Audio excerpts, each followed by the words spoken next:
दोस्तों, आज के इस वीडियो के माध्यम से हम ये सीखने वाले हैं कि हम किस प्रकार से किसी भी मोटर को एक फ्लोट स्विच के द्वारा कंट्रोल करेंगे। यानी कि दोस्तों, जो हमारा फ्लोट स्विच है, इस फ्लोट स्विच के द्वारा किसी वाटर पंप को हम किस प्रकार से चालू और उसको बंद करते हैं, उसी के बारे में हम इस वीडियो के माध्यम से पूरा डिटेल में समझने वाले हैं। तो चलिए दोस्तों, वीडियो को स्टार्ट करते हैं।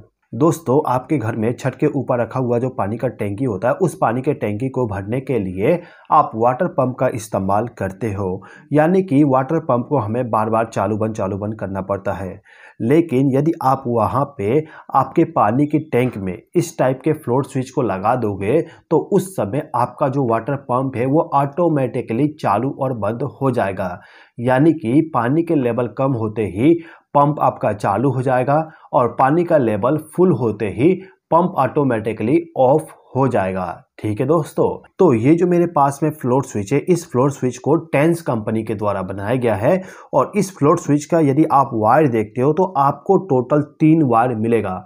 एक वायर से हम पावर सप्लाई देते हैं, एक एनो होता है, एक एनसी होता है। कौन सा एनो है, कौन सा एनसी है, इसको हम अभी थोड़ा रुक के पता कर लेंगे। ठीक है, इस टाइप के फ्लोट स्विच के द्वारा हम डायरेक्टली मोटर को चालू और बंद करवा सकते हैं। यदि आप डायरेक्टली इस फ्लोट स्विच का इस्तेमाल करना चाहते हो तो आप इस फ्लोट स्विच के द्वारा 16 एम्पियर तक करंट को फ्लो करवा सकते हो। लेकिन कभी भी आप 16 एम्पियर करंट फ्लो ना करवाइएगा, क्योंकि आपका वायर बर्न हो सकता है। ठीक है, तो आप इसमें मैक्सिमम 10 एम्पियर तक करंट को फ्लो करवा के इस्तेमाल करवा सकते हो। लेकिन दोस्तों, फ्लोट स्विच का इस्तेमाल करने का सबसे बेस्ट तरीका ये होता है कि इस फ्लोट स्विच के साथ में आप एक स्टार्टर को बना के इस्तेमाल कर लीजिएगा। स्टार्टर बनाने के लिए आपको सिंपली एक कॉन्टैक्टर की आवश्यकता होगी, एक एमसीबी की आवश्यकता होगी।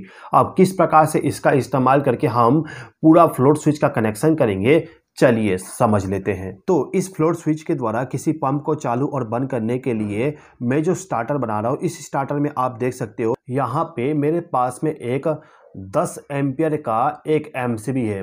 इसके बाद एक कॉन्टैक्टर है और यहाँ पे टर्मिनल बॉक्स है। टर्मिनल बॉक्स का इस्तेमाल हम वायर को कनेक्ट करने के लिए करते हैं।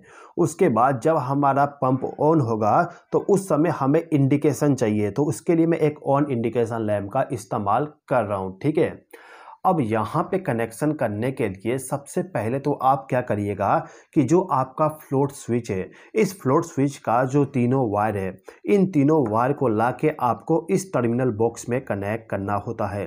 तो हम यहाँ पे इन तीनों वायर को ले जाके इन तीनों टर्मिनल के साथ कनेक्ट कर देंगे। अब ये जो एमसीबी है, इस एमसीबी को हम इनकमिंग पावर सप्लाई दे देते हैं। तो इनकमिंग